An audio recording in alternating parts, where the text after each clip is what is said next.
All right, I want to say ETM Hotep, which means welcome in peace, as well as Uncle Jasaneb. And welcome to the Sesh Netcher YouTube channel. This is your brother Wujao Menib Edi Ma'at.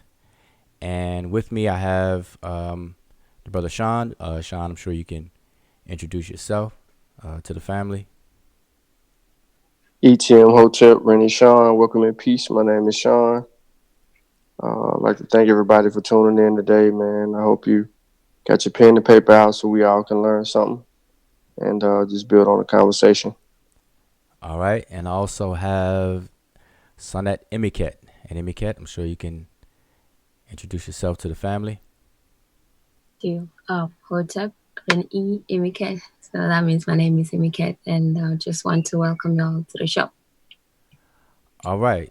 And other members should be joining us in while we're in our conversation, our discussion for tonight. All right. So again, I want to welcome everybody to our channel. Really appreciate those who are tuned in on this Friday night. You could be anywhere, doing anything, but if you're tuned in, then you're like one of us, the nerds. So as you all can see, first of all, make sure that you share this link for those who you feel that are interested in our topic. And our topic for tonight is a reason why the meaning of the place name Kemet is even an issue to begin with. All right. But we're going to try to simplify this as best as possible because the conversation has come up for quite some time. It's a long-standing debate for actually over decades. And in recent months, maybe last 6 months, it's been a topic that's resurfaced and gained more traction. And so throughout the different conversations, people have jumped on board and chimed in on the conversation. But what we're finding out is that a lot of people don't really know what the issues are. And they're jumping into the conversation based on not knowing, and then formulating opinions and coming to a certain conclusions, and even debating and arguing from a position of really not knowing what the issues really are. All right. So tonight's show, what we're going to attempt to do, and hopefully we're successful, we're going to simplify the argument down to its most basic form for anyone to understand. All right. So that's what tonight is about. Tonight is about simplification of why this is even an issue. Why is it a big deal? Why is it an issue? Why are people even talking about it? Why are people arguing, debating over the meaning of the place name Kemet? Okay. So make sure you share this and spread the word. And for those who are watching in the archives, same goes to you. Hopefully you have a takeaway. Hopefully you'll benefit from our discussion tonight. All right, so this shouldn't be too long. And once we're done, we will look at the chat and any comments or questions. And I may ask the chat some questions. I always like interaction with the chat because I want to make sure everyone understands this. All right, so we're going to do our best to simplify this. All right, so and I did all this talking, and we did all this talking so far, but I always like to make sure that I'm heard and the screen, our video is clear. So if anyone in the chat can do me that service and verify that you can hear me loud and clear and that you can see the video or see the screen clear as well. All right. So somebody do that. Give me a shout out that you can do that, and then we'll go forward in the conversation. All right. But I hope everyone is enjoying their Friday. It's the weekend. We just passed a national holiday that just passed, the 4th of July or Independence Day. And we had a discussion, I participated in a discussion last night with Dr. Ma'at on the holiday, the 4th of July holiday. And it was a very good conversation. So make sure you go check that out on her channel. Her YouTube channel is Dr. Oya Ma'at. And she had other guests on her show. And it was some very good, sobering conversation around celebrating the 4th of July and even some other holidays and things. So it was some good conversation there.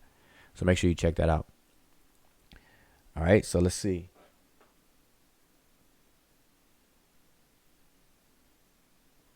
All right, screen seems fine and all is well. All right, so let's go ahead and jump into it. All right, so again, tonight's topic is a reason why the meaning of the place name Kemet is an issue. Simplified.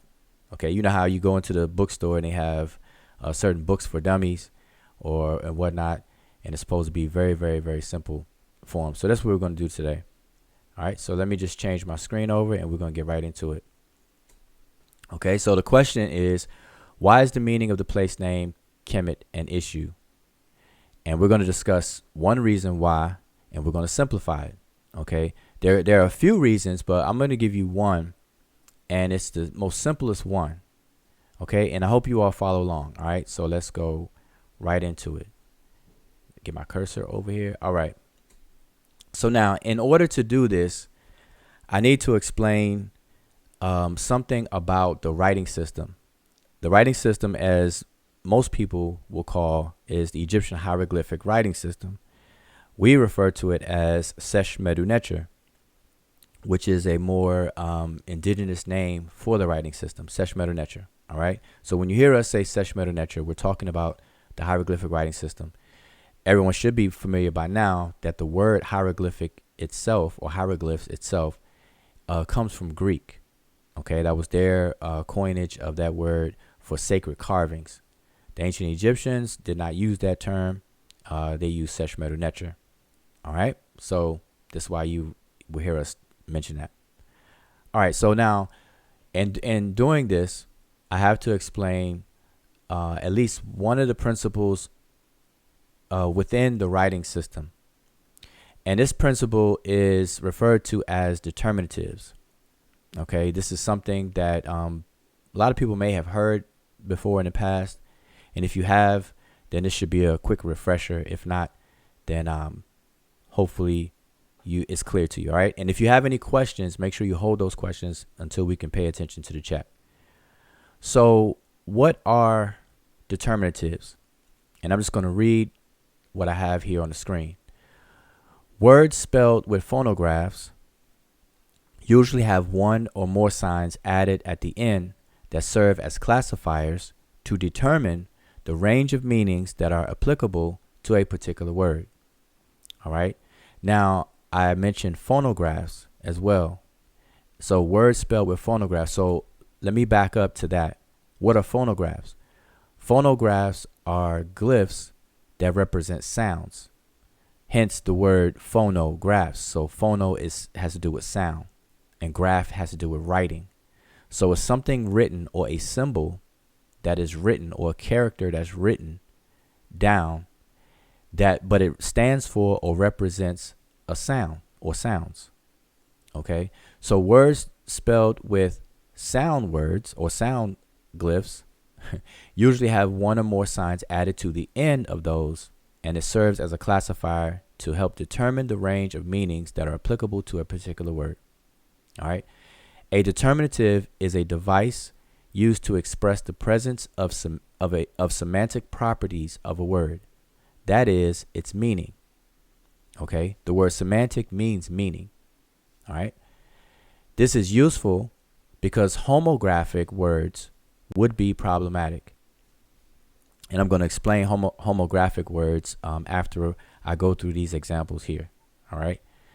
So here are examples of three words with these three glyphs within them. Now, these three glyphs right here are transliterated as PRT. And we pronounce this word, or these three glyphs, we will pronounce them today conventionally as peret. All right. Now, in the Sesh, Medew, Netcher writing system, there's no documentation of vowels. So when you see vowels in the spellings that we do today, those are simply Egyptological conventions or standards. It was something that was created in modern times to provide a way for scholars to even discuss the language, because you can't pronounce words without vowels. Now, the vowels are not shown, so scholars have come up with a generic vowel, this E in between the consonants. So, peret. All right. Now, these three words here contain these three glyphs. You see 1, 2, 3, 1, 2, 3, 1, 2, 3. But they also have extra glyphs after those three. Okay, and this is the topic of what you're seeing on the screen. These are determinatives. So the first word has 4 glyphs, and it is transliterated as PRT. The next word has 1, 2, 3, 4, 5 glyphs. And by the way, these 3 strokes count as 1 glyph. So don't think Wujao doesn't know how to count. All right, but these are 1, 2, 3, 4, 5 glyphs. And it's also transliterated as Peret or PRT. The last one is 4 glyphs, and it's also transliterated as PRT. So in transliteration, all 3 of these words are identical. So what that means is if I were to type out PRT and just ask you, what does this mean as an Egyptian word? What does it mean? You wouldn't be able to know because you wouldn't know which of these 3 that I'm asking about. Okay? So they're transliterated the same.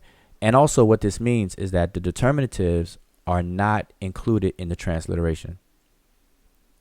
That's why all 3 of these are transliterated identically, even though you see extra glyphs that are not shared by all 3. So the first word is Peret, and we pronounce it Peret, but it means the season of emergence. It is the first season within the Egyptian culture.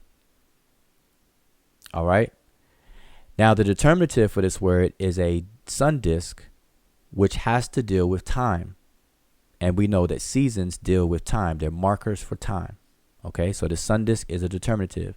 It's not pronounced and it's not transliterated. So determinatives are orthographic devices. And what that means is that it's only a device for visual reading of a script. Okay? It's not involved in the spoken language. It helps out as aids in reading. All right? Because it's not pronounced and it's not transliterated.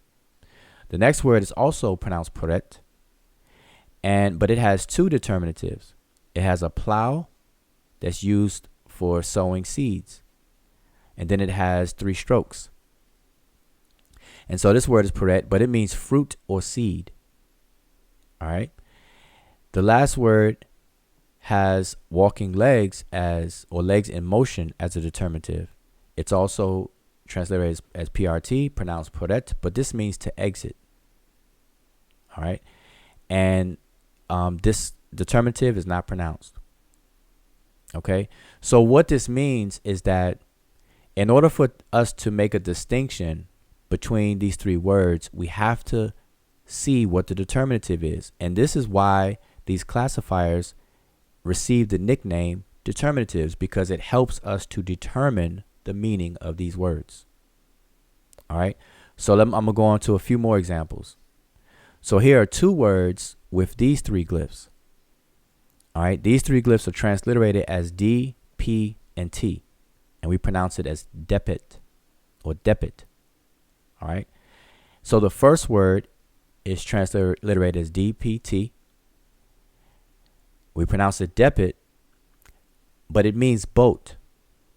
All right. It means boat, and the determinative is actually of a boat. All right. So that's easy enough. We see a determinative of a boat, and this word right here, depit, means boat. The next word is also transliterated as DPT, pronounced depit, but it means to taste or to taste or taste. Excuse me. All right. Now this one is determined with a tongue and a kneeling man with his hand to his mouth. So we have 2 determinatives here. But you see the first 3 glyphs are identical. We pronounce it the same and we transliterate it the same. But these are 2 completely different words. A boat has nothing to do with tasting, and tasting has nothing to do with a boat. All right. So that's those 2 examples. And we're going to do a few more here. So here are an example of 4 words with these 2 glyphs, a hare rabbit and a water ripple. These 2 glyphs are transliterated as WN, and we pronounce it when. All right. Now, so notice all 4 words contain those 2 glyphs, but it also contains an extra glyph, which will be the determinative. So the first word is when, and it means open. And the determinative is a door. It's a door on its side. So if that look kind of weird to you, it's a door laying on its side. So that means to open or open. All right, when. The next one is also when, but it means hurry, to be hasty. And this is determined by legs in motion. The next glyph or next word is when, but it means fault or blame. And it's determined by a sparrow. And this bird is known for negative connotations. Hence, that's why the word means fault or blame. The last one is when, and it means to strip off, to strip something off, to remove something. And this is determined by a hair. All right. So all 4 of these words are transliterated identically, but they mean 4 completely different things. All right. And what helps us to determine that are the determinatives, these four extra glyphs at the end of this word. Okay. So that's just a very basic lesson on what determinatives are. All right. So hopefully everyone followed that. And now this is important because this is going to lead right in to the reason, well, one of the reasons, and probably the most simple reason why the meaning of the place name Kemet is even being argued, debated, or is an issue to this very day. So we were asked a question in our Facebook group by the brother Les, by a brother named Les. All right. And he asked a question. He says, Kim can have multiple meanings, black being one. Actually looks like a statement, but he was asking a question. If because of this, is this what's causing the confusion? So he's saying Kim can have multiple meanings, black being one. And so in response to his question, his post and his question, we clarified. So we answered, no, there are different words that are transliterated as Kim, so they end up being homographs in transliterations. Here are some examples of English homographs that are not the same words, but only look alike. And so we have this English word here spelled D-O-E-S. And D-O-E-S spells 2 words, 2 separate words. They're not the same word. It's 2 different words. One word that's spelled D-O-E-S is a female deer. Another word that's spelled D-O-E-S is the present third person singular form of the verb do. When I say he does or she does or it does. But I can say does for female deer in the plural. So this here is considered a homograph, and homo means same, and graph means written, something written or to write. So this is the same spelling. It looks the same in writing, spelled the same. Now, these are not homophones. Homophones means sound alike. So homographs means look alike or written alike or spelled alike, and homophones means 2 words that sound alike. All right. So these 2 words are spelled alike, but they don't sound alike. Does and does. Now the next word, desert, is either a hot, arid region, and then we have also the word desert, which is to leave. Like she deserted him. All right. So these are 2 totally different words, but they're spelled exactly alike. Hence, they are homographs. Now the last word. Now, mind you, these are not homophones, just like the first one, but they're homographs, because you say desert and dessert. Now the last one is a homograph and a homophone. It looks alike, it's spelled alike, and it sounds alike. So we have bat, which is a piece of sporting equipment used in baseball, made of wood or metal. And then we have bat as a winged animal that's associated with vampires. Bats. Okay, now that sounds alike and it's spelled alike, but they are completely different words. Okay, so hopefully everyone gets that. So the takeaway from this is to understand what homographs are and to understand what homophones are. The first two examples are homographs and not homophones. The last one is a homograph as well as a homophone. All right. So now we're going to get to this word Kemet and why, or one of the reasons why it's even an issue. So what I have on the screen here is an excerpt out of an Egyptian dictionary that's used by quite a few people. It's a dictionary written by Dickerson, last name Dickerson. So if you ever want to do research or see if you get a copy, it's a PDF format and it's free. You can Google Dickerson's Egyptian Dictionary. All right. And so another brother had used the dictionary in a conversation about this issue. And so I'm using it for this example to really, really try my best to make this very, very simple to understand. So here are the dictionaries that deal with the KM consonants. Okay. So over here where my cursor is, we have 3 glyphs. The first glyph, and by the way, all of these glyphs, they have codes that are made for cataloging and organizing the glyphs so that they can be studied and talked about among scholars. So we refer to these as Gardner codes. Sir Alan Gardner is the one who came up with this standard. And so this is just a cataloging system. It has nothing to do with meanings or anything like that. It just makes it easier to identify glyphs. So that's what you see in these brackets.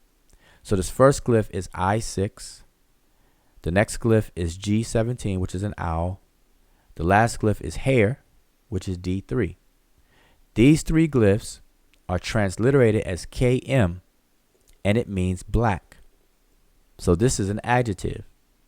It means black. Okay? These 3 glyphs means black. The next one is Kimwer, and it's translated or means Bitter Lake, the Bitter Lakes region. The next one is Kemet, and it means conclusion of a book or the end of a book. The next one is the popular place name variation of Kemet, the kingdom of Kemet that we all talk about. All right. And it's being translated as the Black Land or Egypt. The next one is also transliterated as KMT, and we pronounce it as Kemet, but it doesn't mean the same thing. So now this means completion, final account. Okay. Now, what I want you to pay attention to now, just with these two here, these 2 examples, this glyph here, or this word here, has 4 glyphs: I6, G17, X1, O49. The next word has all of the same glyphs except for the last one. The last one changes. Instead of O49, the last one is Y1. So these 2 words are not homographs. They do not look alike. They're spelled different because they don't have the exact same glyphs. But in transliteration, they are homographs. So the transliteration of these make them homographs only in transliteration, and as a consequence in pronunciation, today's pronunciation, that is. So for this one we say Kemet, and for this one we say Kemet. Now in ancient times, these 2 words were most likely highly probable being pronounced completely different. Different vowels were probably used to make this distinction. but they're not recorded, so we do not know which vowels were in between. But that's not that doesn't hinder us from knowing what these words are and what they mean. Okay, so again, these are not homophones.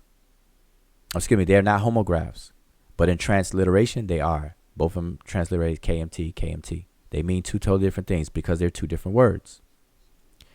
All right, now, but what I want you to pay attention to are the next three entries in this dictionary. The next three entries, as you can see, they're spelled exactly alike. We have I6, G17, and Y1V. The V stands for vertical because it's tilted. It's the same as this one over here, Y1, except it's just standing up vertically. All right. So these three glyphs are identical for all three of these entries. These three words are also transliterated identically. KM, KM, KM.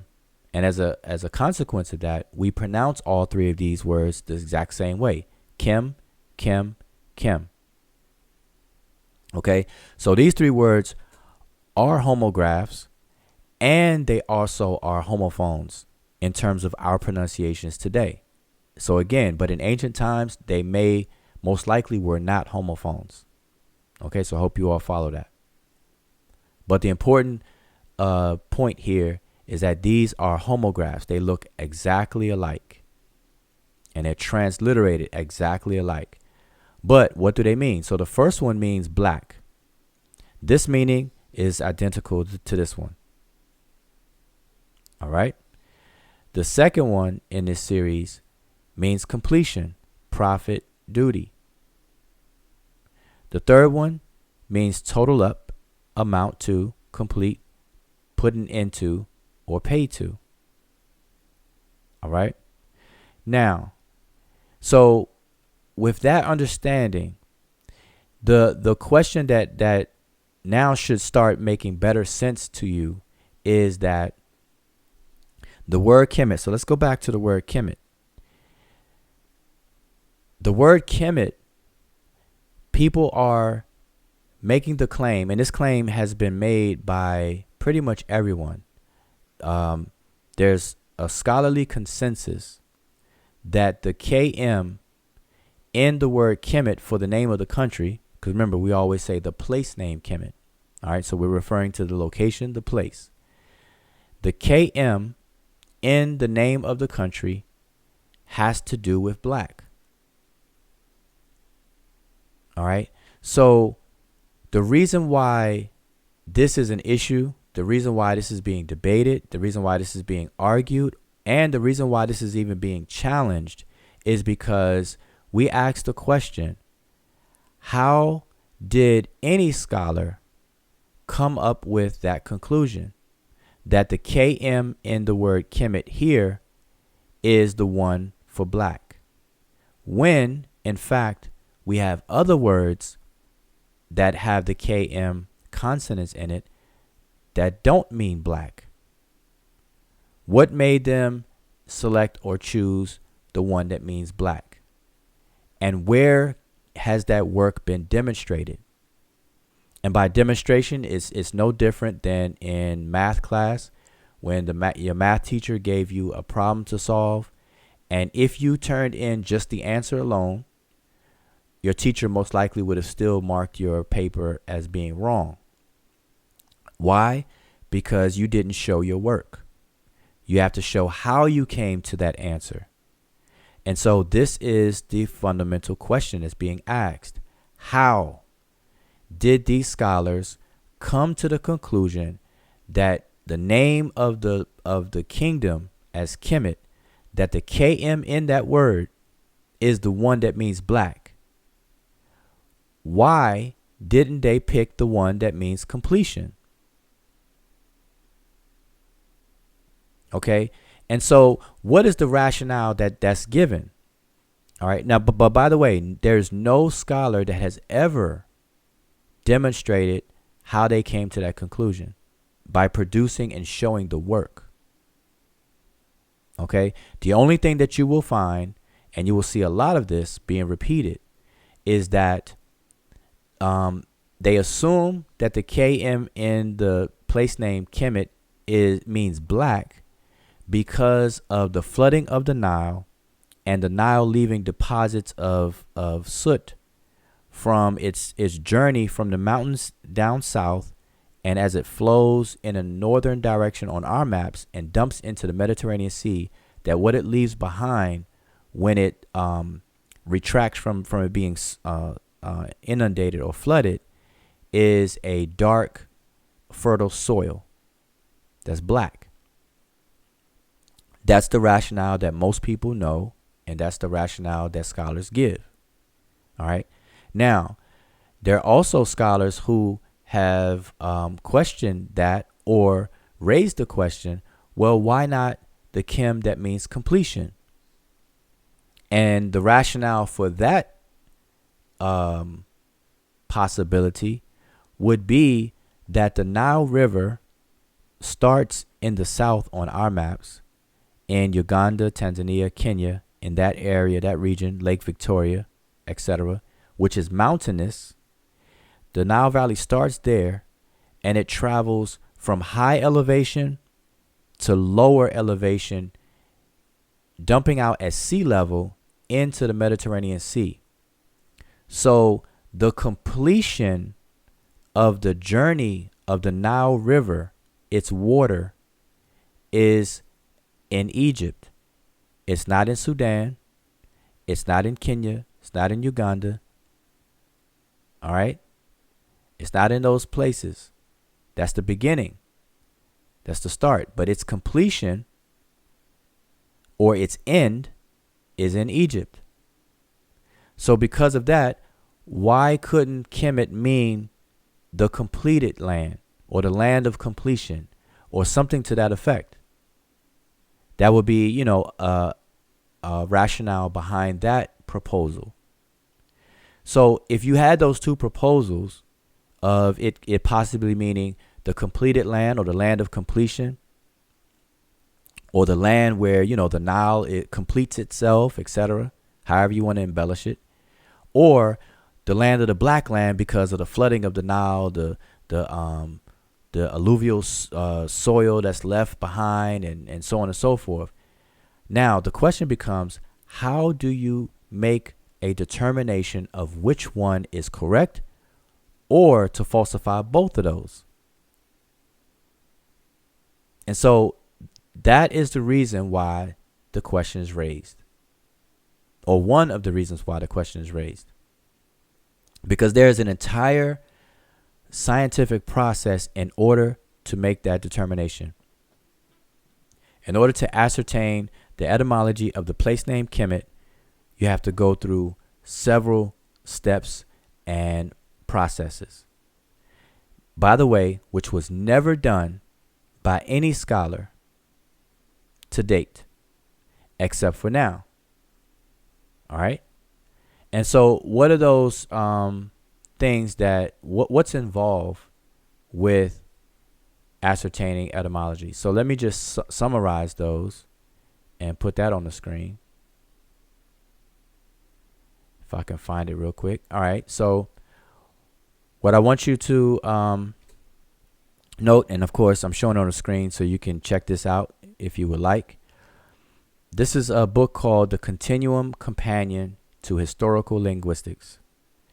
And so, quoting out of the book, it says, the big difference between Socrates' approach and a modern etymology is that nowadays one tries to argue systematically in all strata, in phonology, in morphology, and in semantics/pragmatics, and also extra-linguistically in philology and culture.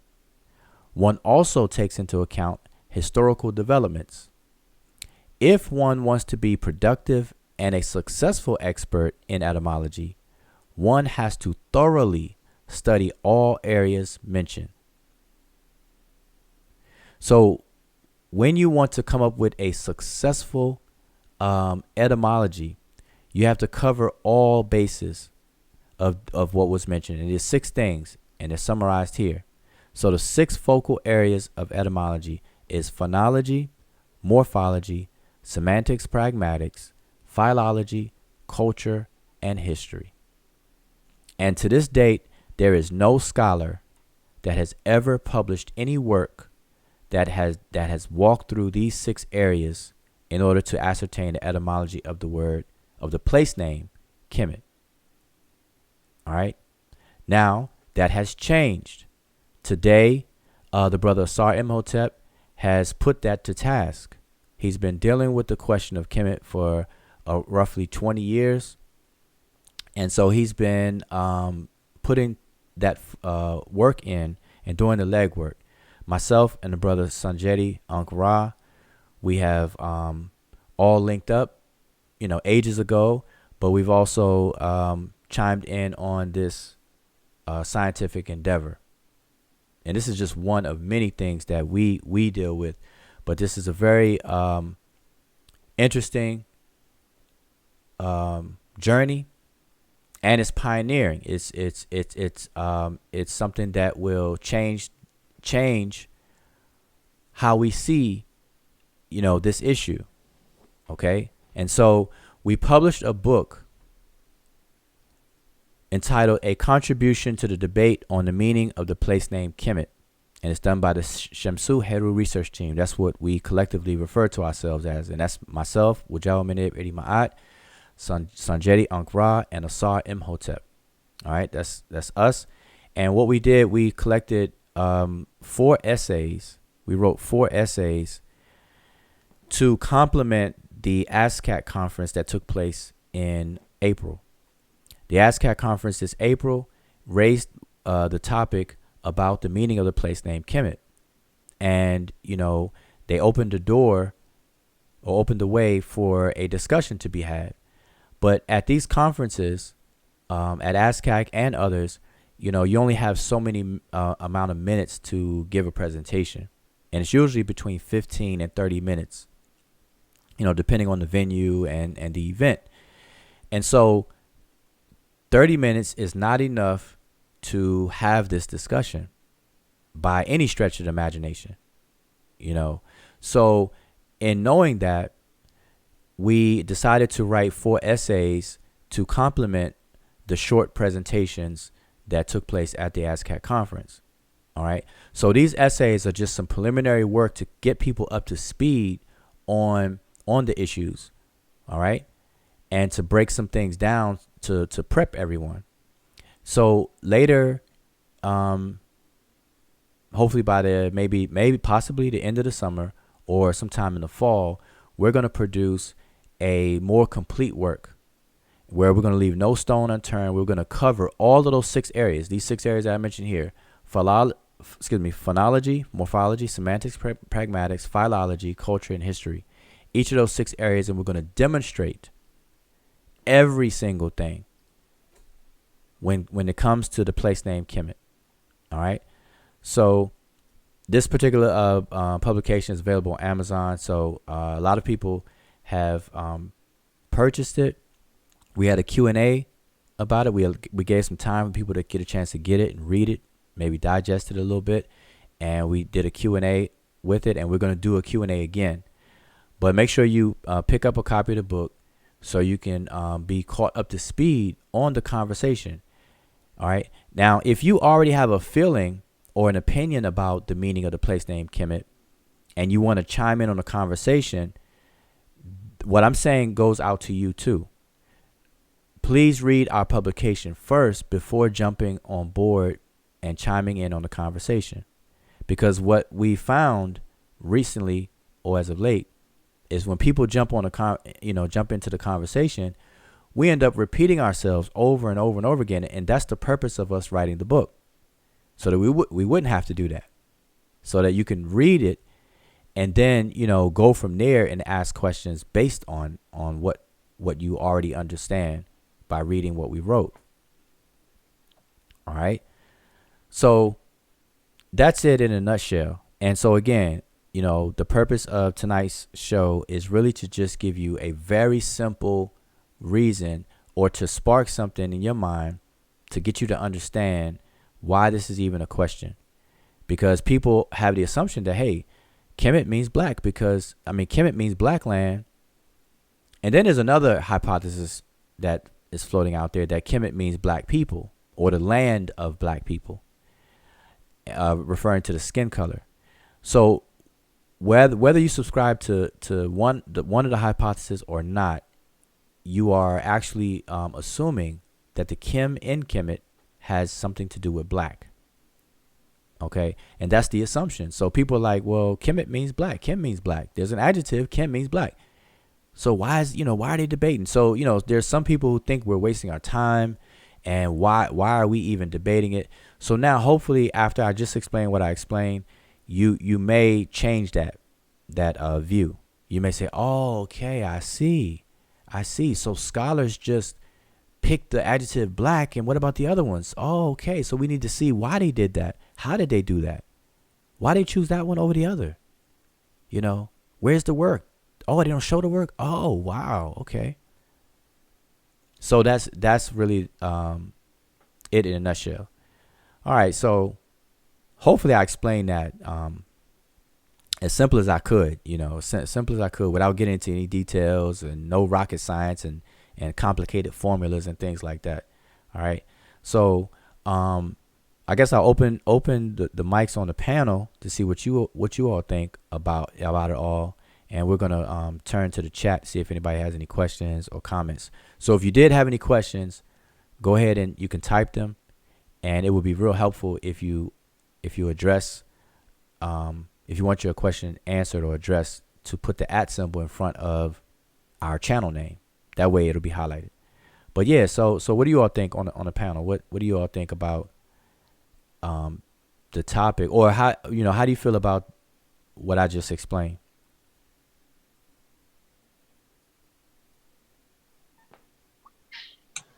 Hold up. Yeah, I think you did a really good job of explaining why there's an issue with the place name, Kemet. I don't think you can simplify it any. You can make it any simpler. So, and I think it's good that you did that, because from the conversations that we've listened to from most of the people trying to contribute to this conversation, it is I think the one thing that you notice is that they don't understand the issue that is there with the different with the word Kemet that we are discussing. So you would hear people saying that it just means black land, and they would just, or it just means black, and they would stick to that and not even understand that the chem actually is like you explained, that you showed the different homographs, and that in itself should make people understand that, okay, so we need to figure out which one is it and how do we do that. And then that will kind of slow down the conversation. And what should have happened is that people should have just gone back to the videos that you guys had produced into the book, and then they would have a little bit, a much more better understanding of what is going on instead of all that extra noise. But you've done a good job of explaining, that. So if people don't understand what homographs are and what the issue is with the word chem, then I don't know. Then they just don't understand the whole conversation. It shouldn't be a part of it. Just being simpler. Yeah, I think that's the last thing you said needs to be underlined. People are jumping into the conversation, but like I said earlier, they don't understand the issues, and they don't understand what's being asked or what's being challenged. And let me make this disclaimer. Let me make this very loud and clear to everyone. And I should have started off with this disclaimer. We are not saying the ancient Egyptian people are not black. So again, let me repeat it, because for some reason people are either intentionally or unintentionally misconstruing our claims and our stance. We are not saying that the ancient Egyptians are not black, or put a better way, that the ancient Egyptians would not be considered black today. If the ancient Egyptians were alive to this very day, we would refer to them as black people, hands down. Okay, based on today's social constructs and racial social constructs and everything like that, we will refer to them as blacks all day, every day, without a doubt. Okay, so I want to make that disclaimer, make that be known. So if you ever hear anybody claim that we are saying that Egyptians are not black, make sure you correct them. Make sure you direct them to this video, timestamp where I just said it, and point them to me saying it just now. Okay, one more time. The ancient Egyptians are black Africans, or were black Africans. Okay, period. So I want to make sure that that's clear. And so, but because people may feel like for whatever reason that we're saying that, they're jumping into conversation without really understanding what's going on. And so that has to be, people need to be aware, or to tune into what we're saying. Deal with what we're saying. Don't assume what we're saying. Just listen to what we're actually saying. All right. Sean, did you have anything? You did you did a good job explaining the position, even though we're familiar because we actually read the work.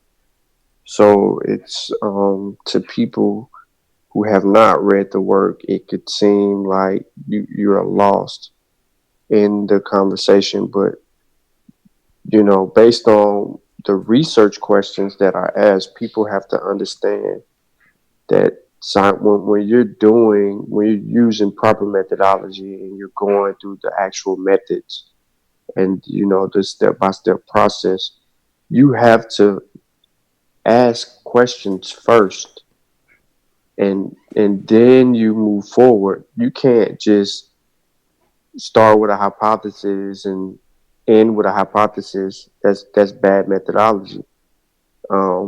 Nothing works that way. The same people that you argue with every day on social media about certain things, then that would give them validity in their arguments, as they start with a hypothesis and end with a hypothesis or belief anyway. So I think that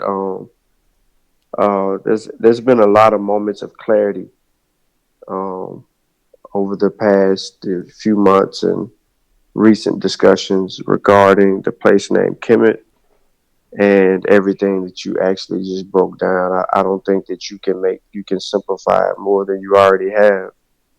I just think that if people are serious about something, they have to do the right thing, and that is just to buckle down and read. Then it's going to come down to reading comprehension, and then they can ask questions about things that they can't understand. Therefore, uh, coming into the conversation prepared, not unprepared, and having people having people keep on rehearsing things, that normally wouldn't be rehearsed in other circles. Because I watch people source other works often, but you don't see them questioning the validity of the sources that they quote. And I don't know, man. I just think that if they don't get it by now, they're never going to get it. They're intentionally, I'm saying it that way. They're intentionally being ignorant at this point. So willful ignorance. But you raise an interesting point. So I want to point this out to everyone so that we're clear on this issue as well. What I've also seen during the discussions about this issue is that, because we asked the question, name one scholar who has demonstrated that the Kim in the word Kemet, for the place name that is, means black. And so what people are responding with is they're just naming scholars who simply make the claim. They're not naming scholars or showing scholars or any scholars that ever demonstrated how they came to that conclusion. So you'll see people that will show Robert Faulkner, his dictionary, where he says, where it's in his dictionary where it just says Egypt, the black land, or Kemet, it'll say Egypt, the black land. So you got all the dictionaries that will say it, but that's not demonstration. That's just saying. And by the way, I'm not sure if people know this, but dictionaries entries, dictionary publications, they copy one another. So it's not like a person whose name is attached to a dictionary or a group of people responsible for a dictionary, as if they started from scratch to ascertain all the meanings of the words within the dictionary. Okay, so between Budge and Faulkner and all these other dictionaries, they share these entries. Okay, so that's one thing. But you'll hear names like Alan Gardner, James P. Allen, James Hock, Erman Grabhall, the Wörterbuch Dictionary, all these dictionaries, none of them, absolutely none of them, or any scholar, as I said, has ever demonstrated the work to show how they came to that conclusion. All right, and most people don't even know how such a work would even look, because these are areas of linguistics, different areas of linguistics that it takes time, it takes dedication, stamina, some discipline to actually learn the tools and then actually perform it. So it's not something that you're going to microwave. It's not something that you're going to Google and wake up 24 hours later and all of a sudden had a download through osmosis and then breaking it all down. That's just not going to happen. That's wishful thinking. That's delusion. All right. So that's one thing. Another thing I want to point out and make very clear is that when people do that, we have to be careful of the violation of a logical fallacy called argument from consensus. Okay? Argument or argument by consensus. And it's more, it's more scientific or more scholarly or academic name is argumentum ad populum. So if you ever want to look that up, look up the logical fallacies. But when you look up logical fallacies, study them all. But the one I am talking about right now is called argument by consensus, and it's a form of an appeal to authority type of argument. Okay, so it's related to appeal to authority, but it's argument by consensus. And so basically what it means and what it's saying is that this claim should be considered true solely because it's popular or that many people agree with it. And that's a logical fallacy, because just because a lot of people agree with something or just because something is popular does not make it accurate. And we just have to understand that.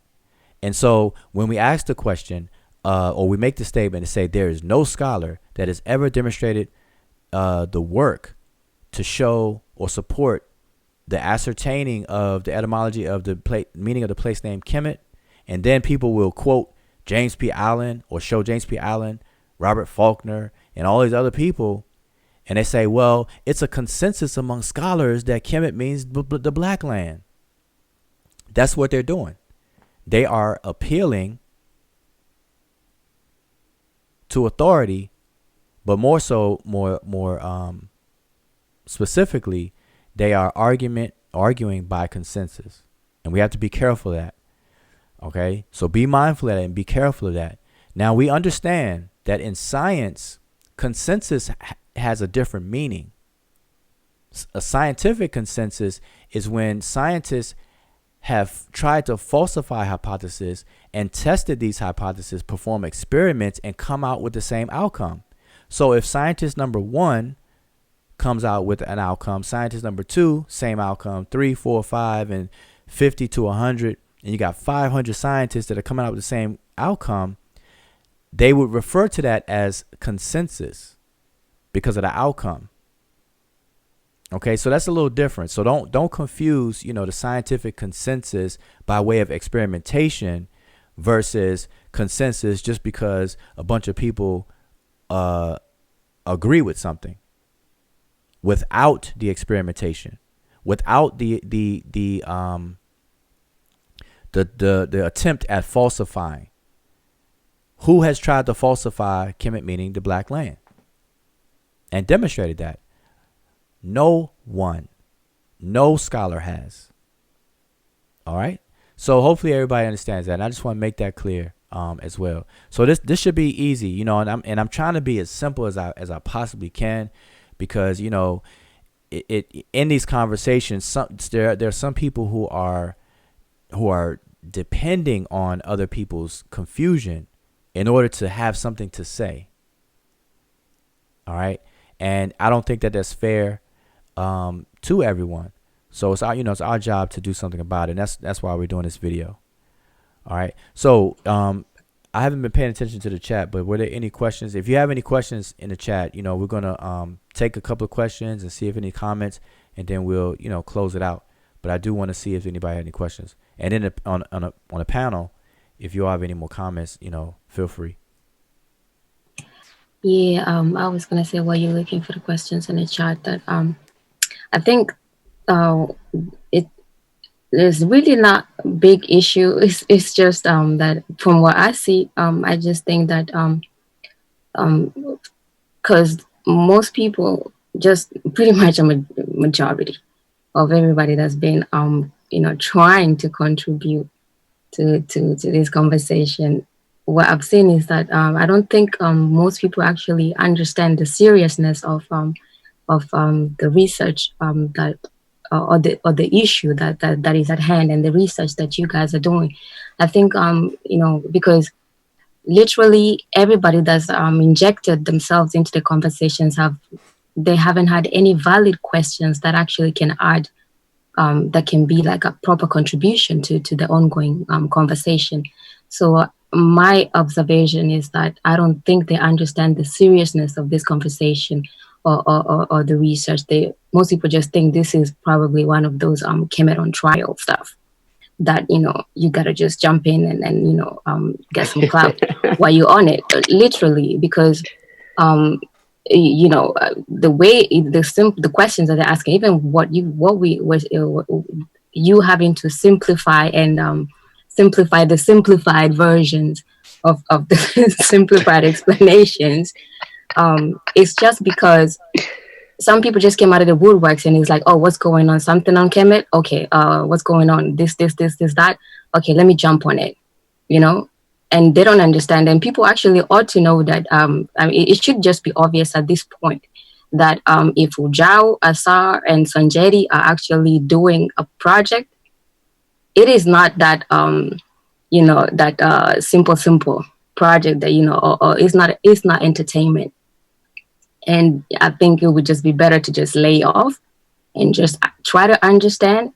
Because even if you've ever been an undergrad, you know you're not going to be writing you know, a dissertation without even doing a literature review.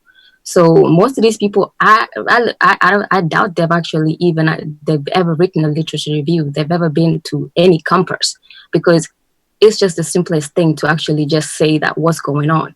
You know, what is the conversation?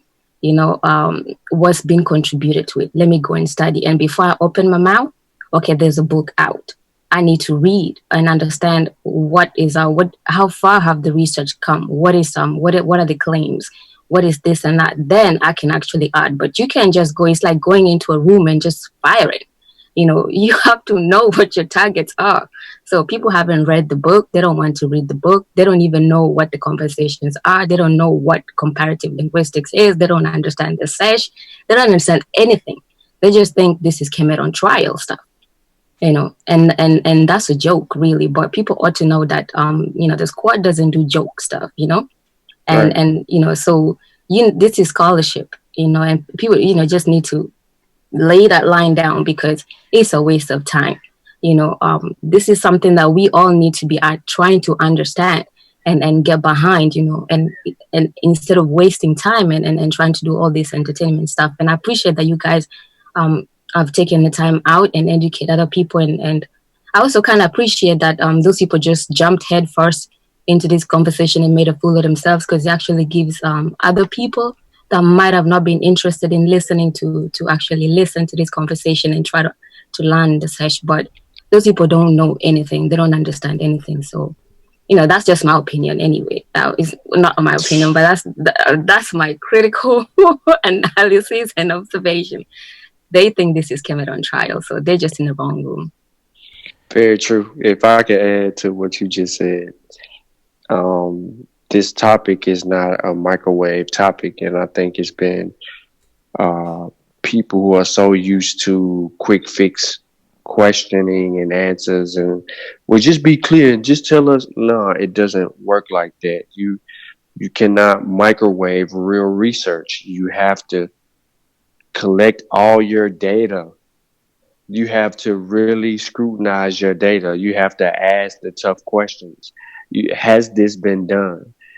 Is the everything that's been presented to people over the last few weeks, as far as um, just answering questions for people who've made a lot of noise about nothing.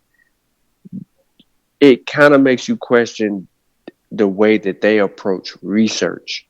Like, scientifically, are you really serious about your work and your craft, so much so that you're willing to microwave your craft and miss out on key opportunities to really um, put it on a platform and build on it where it can stand the test of time? Is that the reason why you would rather do a video than write a book? Because people do, and I'm not saying it's just us, and it's not just the Shimsu Haru research team, but it's other people out there that actually do research.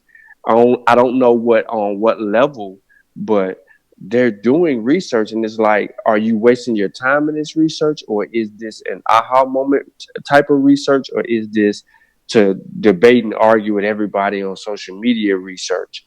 And I think that when you see scholarship, you have to respect scholarship and take it for what it is. And you have to ask yourself, okay, how can I answer this research question or these research questions that have been posed by the Shimsu Heru research team? Well, one, I have to at least get the publication to be able to understand their responses to two hypotheses that were put forth. One, by our great ancestor Sheikh Antijok, and two, by James P. Allen, dealing with those particular research questions from the gate.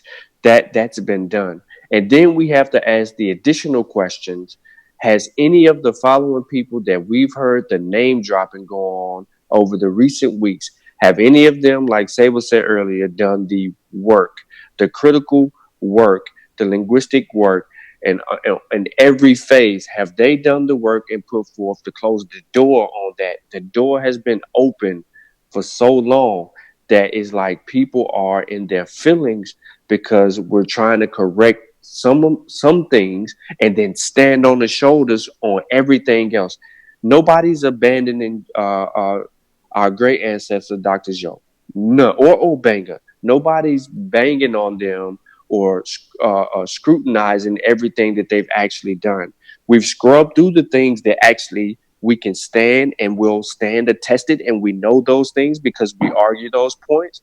And then if there's a correction that can be made, let us at least make the correction to advance his work, their work, so that the people behind us can get it right in the future. Because there's is a lot of, like we say, we're wasting time when we can be correcting some things and moving on, but we so emotional about the black land. A feeling. It's an emotional feeling, y'all. This was something to combat racism, white supremacy at a time, and it never went through scientific scrutiny. Let's just be honest. It's a lot of that feel good information that our ancestors had put forth in publications, and then when we go back and reread it, we see where they got it wrong. But are we going to do this about everything? I mean, are we going to cry when we correct uh, the good brother Dr. Ivan Van Sertima when information comes out correcting that? Are we going to cry when the great John G. Jackson's work is being corrected by True Story, and because he noticed a few errors in there? Are we going to cry when when we fix a few things that Dr. Ben got wrong in a couple of statements that he's been quoted over time and time and time again, or our great Dr. John Henry Clark on a few mishaps in perspectives? We should not be running from the moments. They asked us to advance their work and to stand on their shoulders. They left something for us to coddle and hold and cherish and appreciate, but they didn't say, okay, take me at my word, and that's all you got to do, and just keep repeating this in 2019 when it was working in 1940, 50, and 60. I'm gonna be quiet. So you all raised some good points, and now what I want to do, and I'm gonna wrap it up, is so far what I explained in the most simplest way that I can is to plant the seed to let people know why this is even a question, or why this is even being challenged. So hopefully everybody got that. So if you understood what I said, what I want you to do is type 1 in the chat. 'Cause I just want to just get a rough estimate of those who understood everything I explained, or you get the gist of what I'm saying, and now you see why this is even being challenged. Okay, everything I said about homographs, everything I said about how the root in the word Kemet, scholars chose the Kim that means black instead of the Kim that means other things, and so on and so forth. But they never explain why or how. They never showed, I should say, because they'll keep repeating it, and they'll come up with that rationale. Okay, the Nile floods, and then when the waters recede, the soil ends up being fertile. So that's it, black land, because it leaves behind the blackness, of the soil, and so on and so forth. All right. So, but they don't show how they came up with that, or demonstrate how they came up with that conclusion. All right. So press 1 if you understood what I was saying. If you're still confused, I should see questions, because right now we're live. We're available. We're ready to wrap it up. But if you have a question, don't be scared to ask your question. All right. And if we have the time, we'll answer it. But now, so what I want to do though, and I see some ones, so hopefully that's a good thing. All right. All right. So what I want to do now is I want to just fast forward everybody to tell you what the place name Kemet means. Okay. And let me make sure you all can see my screen here. So what you're looking at is after doing the actual work that no other scholar has done. Like I said, the brother Asar Motep has done this legwork and has been examining this question for roughly 20 years. All right. And he's not the only one in terms of raising this question and pursuing it. Okay. But he's the actual only one who's taken it this far and has actually demonstrated the work, and you'll see a little bit of that in our publication, but you're going to see the full whammy when we release our publication in the near future, maybe by the beginning of the fall or so. All right. But what does the place name Kemet mean? What does Kemet mean in terms of the place name, the kingdom, the state, the polity, the country? All right. What does it mean? So what you're looking at on the screen are 3 different variations of how the place name Kemet is written in the glyphs. So on the left, you see those set of glyphs. In the middle, you see that set of glyphs. As a matter of fact, the one in the middle is probably the most popular that people will recognize. And then you have what's on the right. All 3 of these are variations of the same word, referring to the kingdom of ancient Egypt, which is today called the Arab Republic of Egypt. Okay. Now, this particular place name and word, it means the riparian country. That's what it means. And so until recently, there's a whole lot of people who never even heard of that word riparian or whatever. And I'm hearing people who even try to argue who never heard about riparian until they heard it either from me, the brother Asar Motep, or the brother Sanjeti. Okay. And so I have the definition of riparian on the screen. So what is a riparian? Or what does a riparian mean? Riparian means 1, related to or situated on the banks of a river. Let me make sure I get my cursor over there.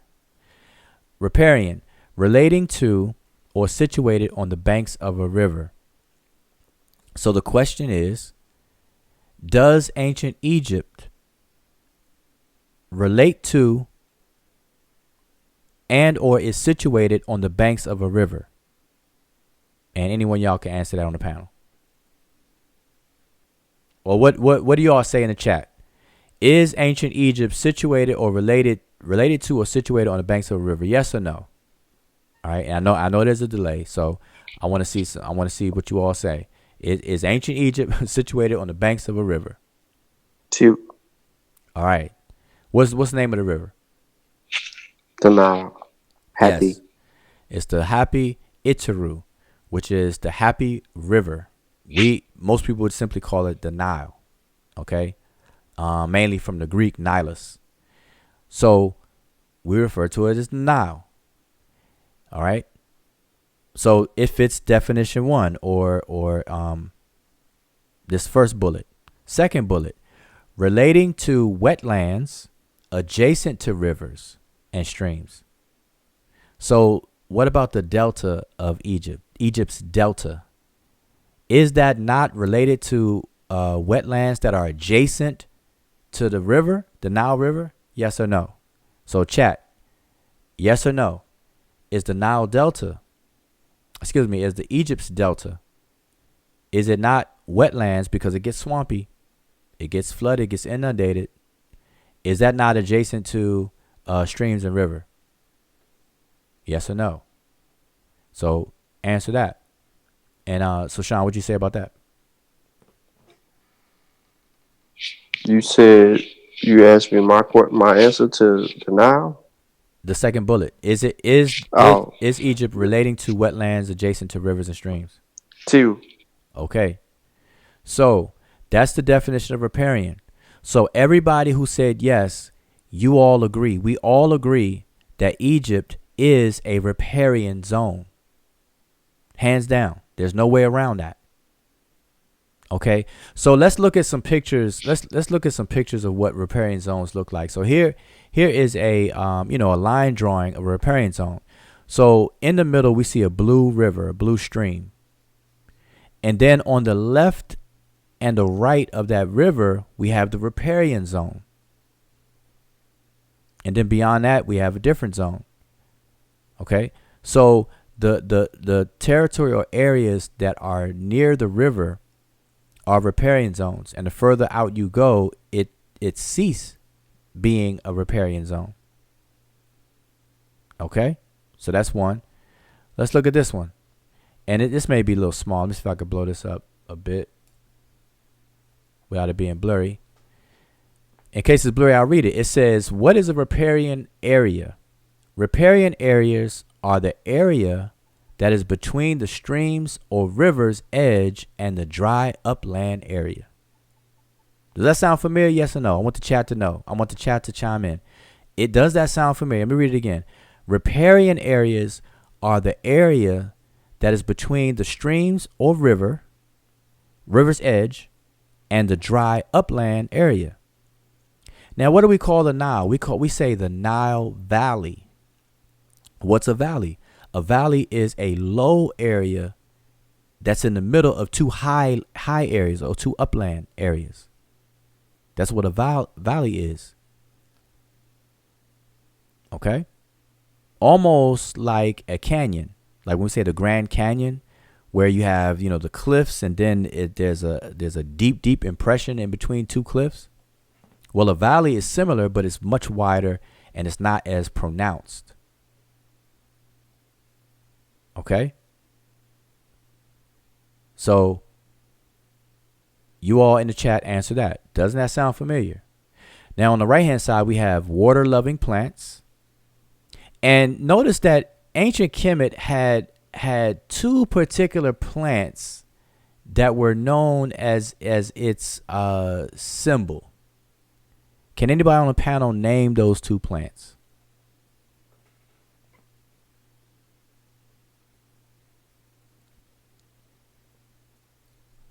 Okay, y'all still there?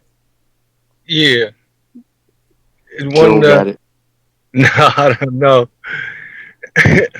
Two plants. Everyone should know the two plants that are known in Egypt. Two plants. The sedge for Yes. one, The sedge is and one. the other one is the papyrus. Papyrus, the one that makes. The sedge, or you talking about the lotus? Right. They call it the lotus and the papyrus. Yeah. The lotus is really a water lily, but the papyrus. So when you see the lily and the papyrus tied together, it spells out a word, a symbolic, and refers to a word, Tawi, the unification of the two lands, two types of lands. All right. So on the right hand side again, you have within the riparian zone, you have the water itself, you have water loving plants and all the vegetation, and then you have the upland that gets drier and more desertified or desertified. Turns into a desert. Does that sound familiar? In case it doesn't sound familiar, let me show you. Voila. Here's a satellite photo of Egypt on the left. And we see the Nile River, or we could tell that this is the Nile River. Why?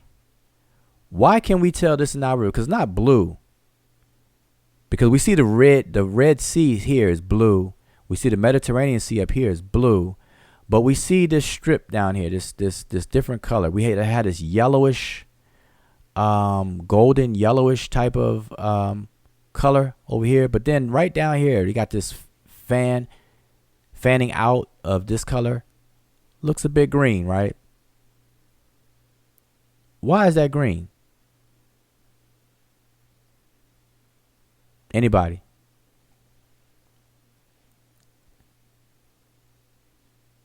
Remember, in a riparian zone, which is in between these dotted lines, you have the water itself, and then you have what? Water-loving plants. Plants that can thrive because they're close proximity to the water. Now look at Egypt. You have greenery here, vegetation here. Why? Because it is inside a riparian zone. It is near water.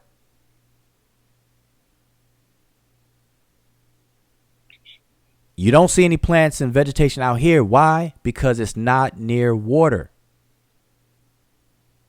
The focus is on whether water exists or it does not exist.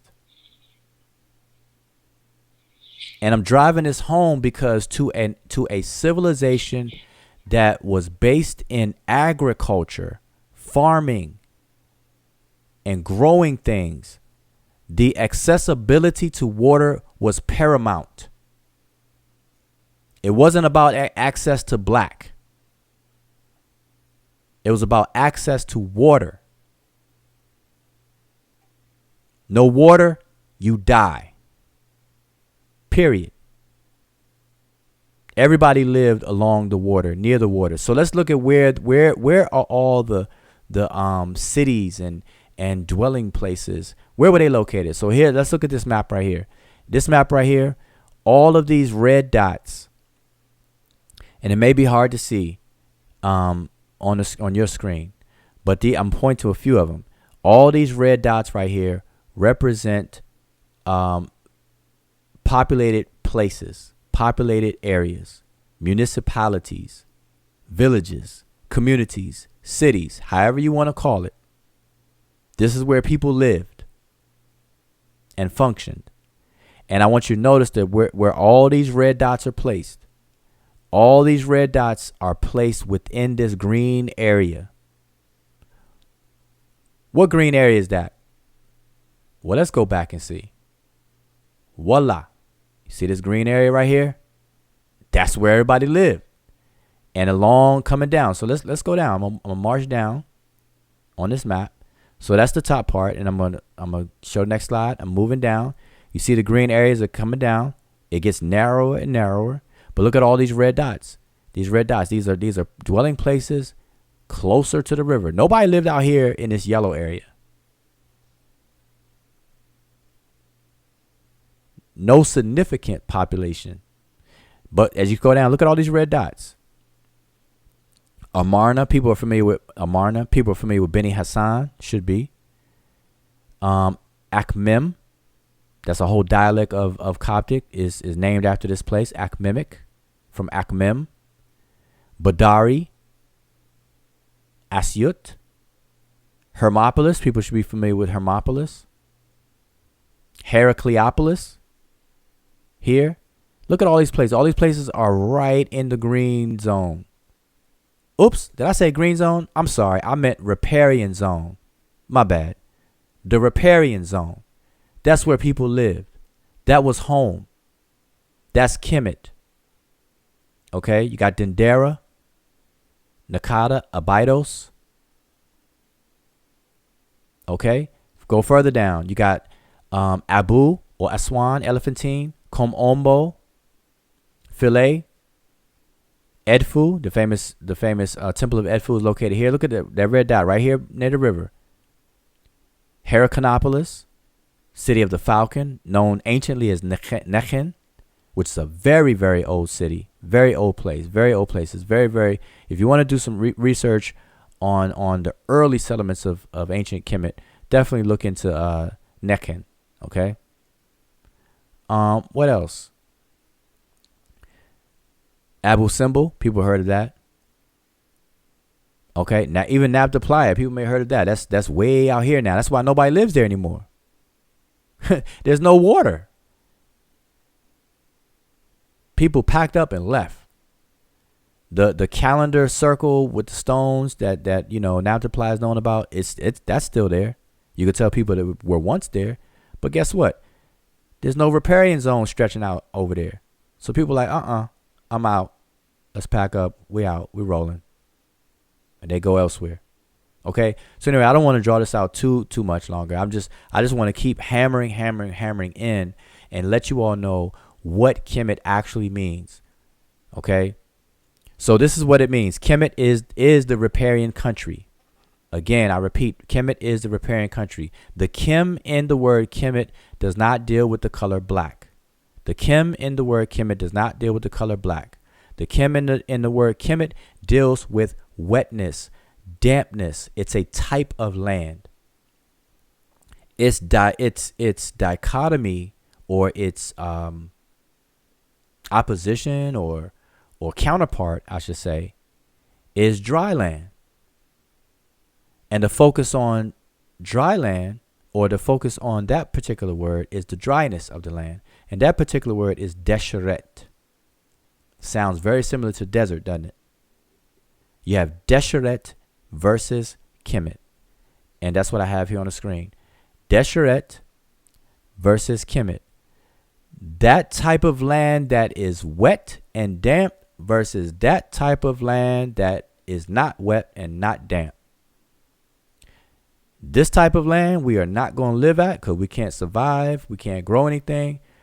This type of land we're going to live at because we're going to survive and we can grow everything. It's just that simple.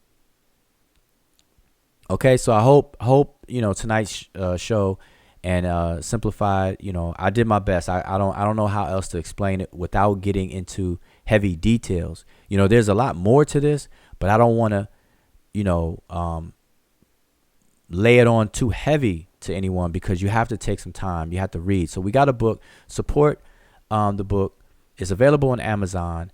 It's only $19.99. Make sure you get it, digest it, read it. We're accessible. Myself, Sanjetti, the brother Asar, we're available. We're inside of Facebook groups. We got inbox, got emails. If you have questions, you have comments. And another thing, lastly, we look forward to feedback. We look forward to critique and feedback.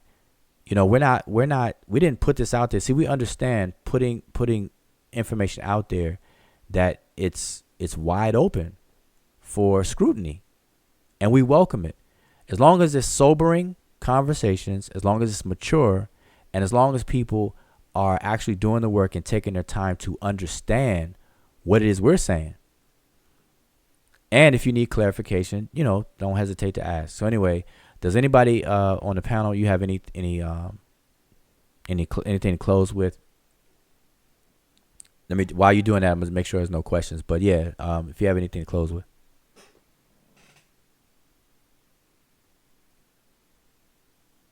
And June and Jody, perhaps. No, I too. Oh, Getting so kind of. Jehudi's on the online. Let me publicly wish this brother a happy birthday. Happy birthday to the God Jehudi Ma'at. All right. How old are you? About 14? I wish. Nah, I'm like 74. Okay, 74. But very, very, very informative discussion once again by Saber Wujau. I'm sure people learned something new. I know I did. And thank you for the happy birthday wishes. All right, no problem, man. You know, that's another trip around the sun. You know, just another revolution around the sun. So I hope, wish you many more. You know, we're gonna put in this work and apply it. You know, use what's applicable and shelf what's not. It's just that simple. Keep it pushing. I don't see any questions, and I hope the lack of questions means people get it. I mean, this is overkill. Like the brother Chuck Morgan in the chat, he said this is overkill. You know, I think so too, but it's necessary. I feel responsible.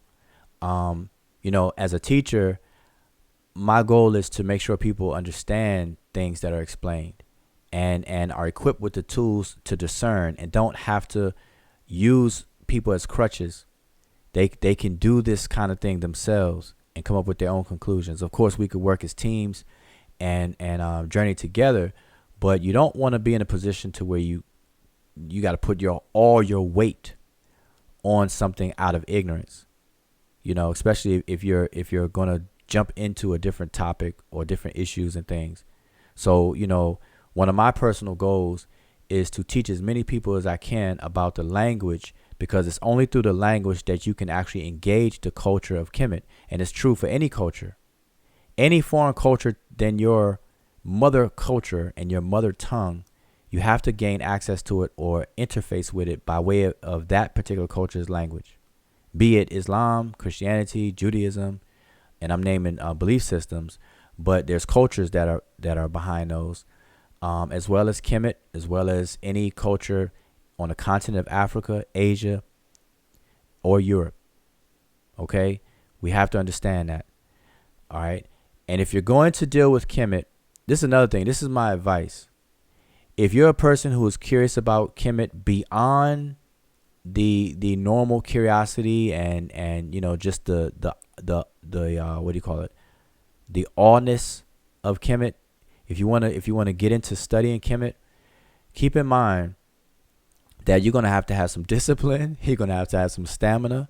It's not that it's hard, it's just that it's going to take some seriousness, take some stamina, take some discipline for you to get into this study, you know. And I'm gonna give you an example why real quick.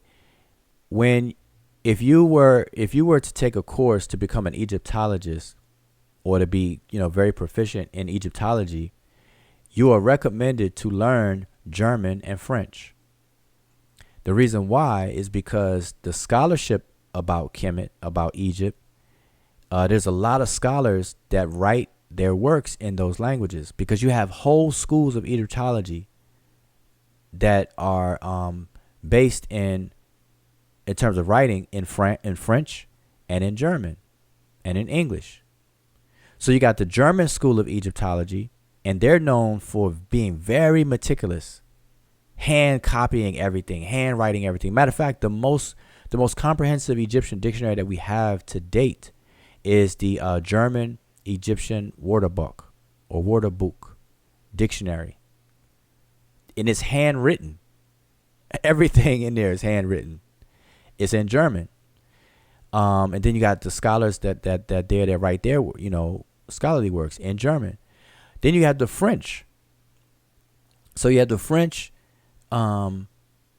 themselves, but then you have a lot of African scholars who also write in French, you know, because of French being a prominent language in many areas in Africa due to colonization and so on and so forth. But they write in French. So you got the African school of Egyptology that predominantly writes in French. You got the French school of Egyptology that writes in French, of course. The German school writes in German. Then you got the British school writes in English. So fortunate for us, we can read that with no problem. And then you got the American school of Egyptology, which writes in English. So out of those that I named, you got the American, the British, the French, the German, and the African. If you only deal with English, you're only going to be able to read 2/5 of Egyptological works. So think about that. Only 2/5 of the Egyptological works that you will have access to. So that's why people are encouraged to learn French and German.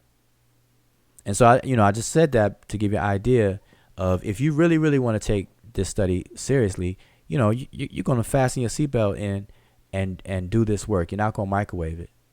And people who do, that's why they're confused. That's why they're arguing. That's why they're repeating themselves. That's why they have to appeal to authority. That's why they have to appeal to consensus and things like that, because they don't have any other choice. Okay, so we're changing the game. I took time out a long time ago to learn a language for that very reason. I'm not trying to rely on any middleman. I doubt I have all the dictionaries, and I don't even take the dictionaries to heart. I've seen mistakes in dictionaries.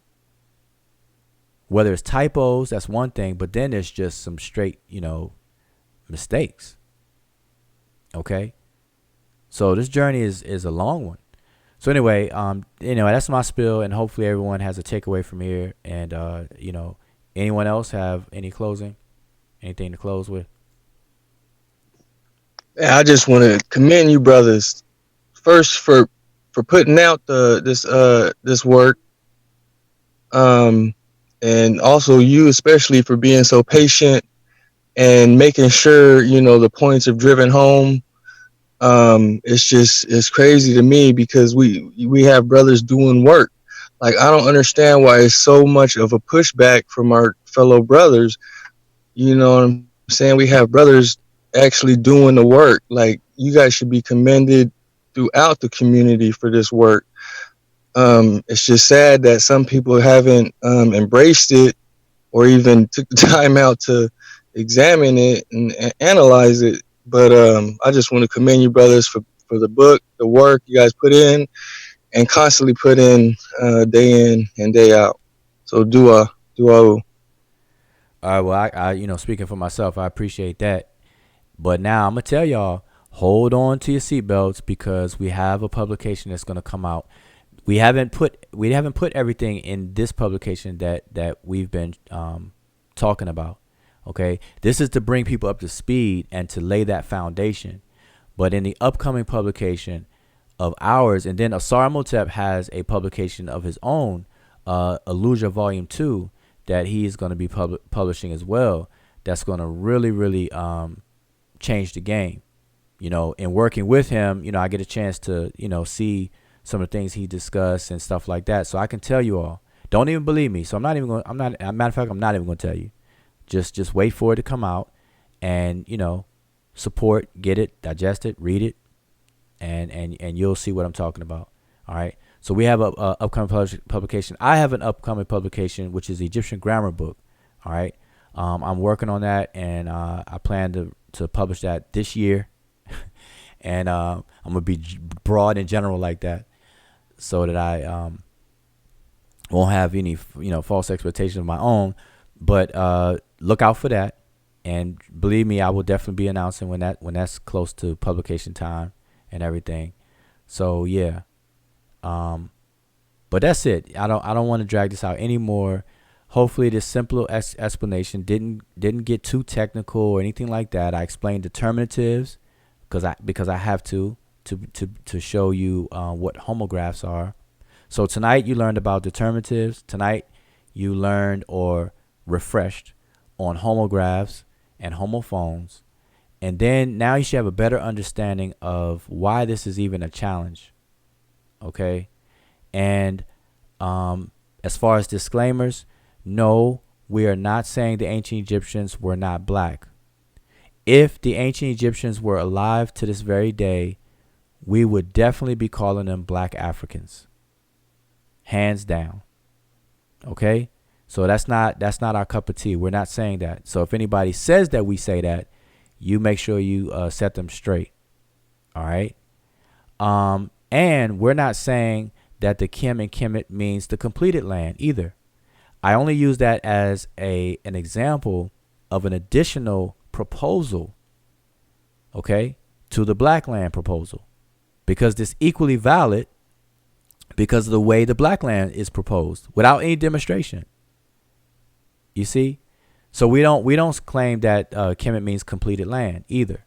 All right, because I saw someone write a post saying, emphasizing Kemet doesn't mean completed land, and their logic is just way off because they say it doesn't mean completed land simply because the Egyptian kings expanded the borders. Let me just show y'all something.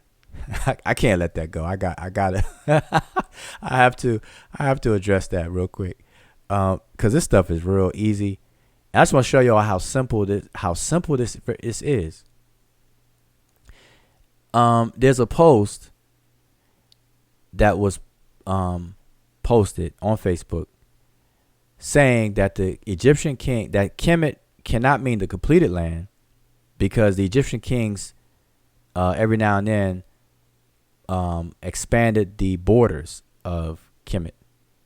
But I want y'all to look at this picture right here, right? And I'm going to ask y'all a question. If a king of Kemet was to expand the borders of the kingdom, would that expand the Nile also? Yes or no? In other words, does expanding the borders also expand the Nile? No. So if a king expanded the west borders, he'll be expanding it into dryness. If the king expanded the east borders, he'll be expanding it. Of course, it will run into the Red Sea. Northern borders, you run into the Mediterranean Sea. Can't even expand those. So you can expand over this way. But no matter which direction the king expands the borders, the king will never be able to expand the Nile. Expansion of the Nile was done how? How did the Egyptians expand the Nile proper? Does anybody know? You have the Nile River itself, the Nile proper, the river itself. Bam, bam. How did the Egyptians expand that river? Was it by moving borderlines, or was it by what's called irrigation channels, canals? Irrigation channels, canals. What is this glyph right here, y'all?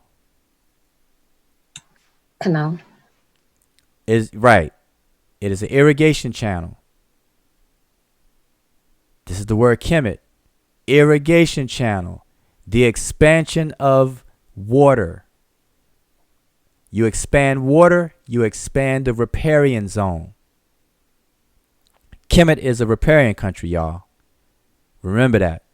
Let it be known and spread the word. Each one teach one. When we know better, we do better. So that's my take. And with that, I'm gonna say Shem Hotep to everyone. And I'll see y'all next time. I didn't even close out. Oh, I'm sorry. I asked, I hear silence, but go ahead. I'm sorry, go ahead. Nah, I don't have anything to say. I just wanted to emphasize that, just to emphasize one more time that don't speak on this topic unless you've read all the arguments on this topic. If you haven't, just open your ears and close your mouth. That's all. All right. And with that, I'm going to say Shem Hotep, and we're going to close out with who are the Seshu? Who are the Seshu, Ma'ani Medu Netcher? Just who are we?